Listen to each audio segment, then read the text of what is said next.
amazing to us over the past year that we've been with them. Really has kind of transformed our growth to become something that we would have not imagined 1 year ago today. So thank you to Skydeck and Sybil. So my name is Glenn Parham, and I'm the CEO and founder of Pundit Analytics. And I'm kind of go into how we leverage cloud with political data. I know it's a very kind of weird niche. People don't really put together political data and cloud computing. They're like, what's kind of the relation there? So I'm really excited to see other nerds like me that are really interested in this kind of stuff here today. If you guys have any questions, just raise your hand or just shout it out throughout the presentation. So I'll give you kind of a little bit of a context about what we do, how this came to be, Pundit Analytics. UC Berkeley student in undergrad, studying computer science, but really also passionate into politics. So back in 2017, as I mentioned, we are a Skydeck company, and becoming a tech startup is extremely, extremely difficult, as I'm sure there are a lot of founders here today. It's a very arduous, kind of long process, but specifically in political tech, it's like very, very difficult because of a lot of abnormal constraints that you won't find typically. So with political tech, the market is like so freaking crazy because someone put it to me this way the other day. They said politics is a multi-billion-dollar industry that intentionally goes bankrupt every 12 months. Like there is no other industry in the private sector that intentionally wants to spend every last dollar they have and go bankrupt by like November 6th. That doesn't happen. So having that, like every 12 months, there's a completely new apparatus of entities, committees, advocacy groups, all these different kind of things. So having stability in that environment and trying to create a product and have that scale is very, very difficult in this kind of market.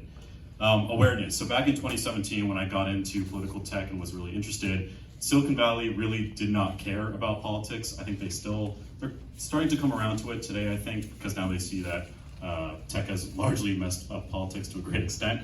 But Silicon Valley was kind of like, not really addressing the concerns within political tech. And then lastly, ethics. So tech and politics is extremely, extremely consequential to our democracy. You can have a very, very large impact using tech on democracy.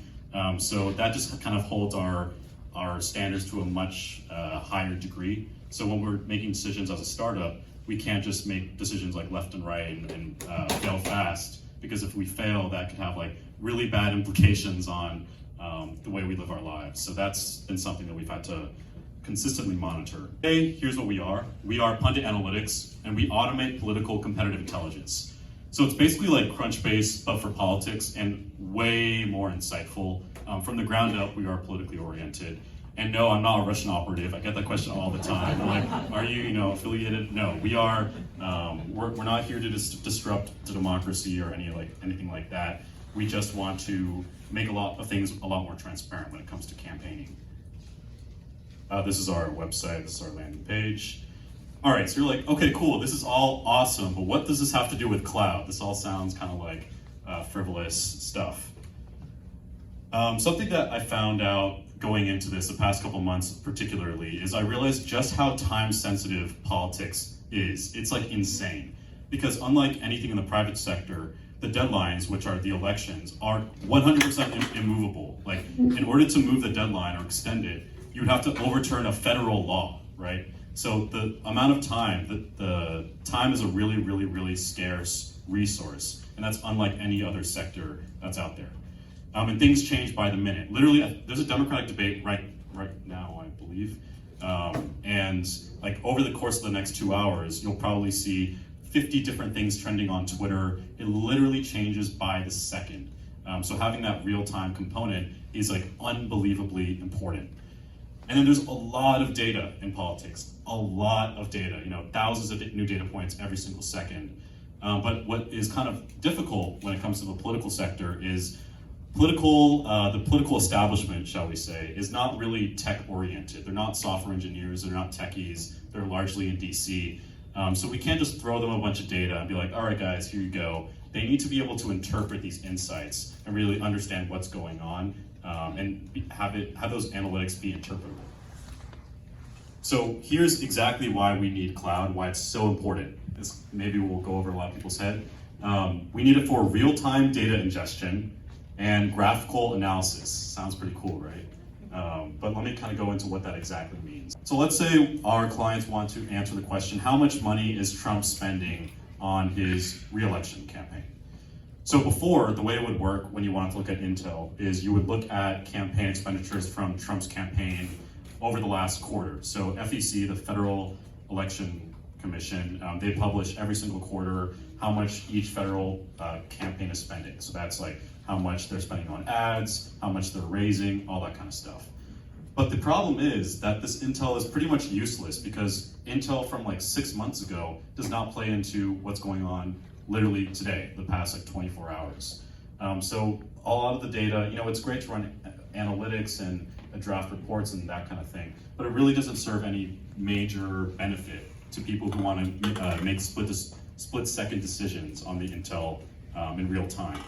So what Pundit Analytics does is we can get this real-time data and model it very complex and like with a lot of complexity. So we can get Facebook ads, for example, and Facebook ad expenditures from the Trump campaign every second. So when Trump launches an ad, like 7 seconds later, we know about it. And not only do we know that he's launched a campaign, but we know that he's targeted like 18-year-old females in Wisconsin and like this zip code. It can get really, really granular, and we know exactly how much the campaign's spending. But so I mentioned the real-time aspect of cloud, that's really important to us. But something that's even more important is the graphical analysis part. So traditionally with like a regular data, like a relational database, a SQL database, you might do like a query like where campaign equals Trump, sum up all of those contributions or something like that, right? But it turns out that like the Trump campaign is like probably only 10% of the actual entire effort to get Trump reelected.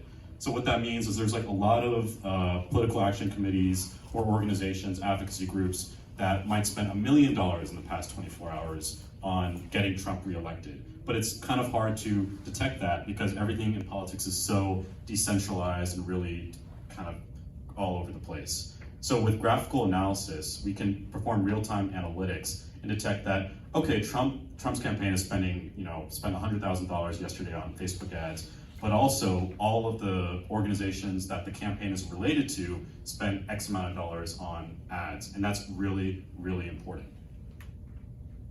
Here's what we've learned getting into this.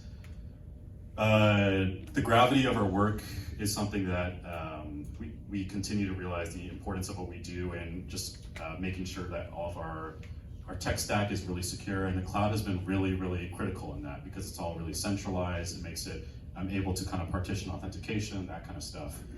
And it's also, the cloud is a double-edged sword. Of course, it provides a lot of innovation, not denying that, but it also makes it really easy to scale like very malicious behavior in just democracy in general. So you could use cloud to spin up deep fakes and misinformation. Literally, you could do that from like a Blue Bottle coffee shop or something. It's so easy to do.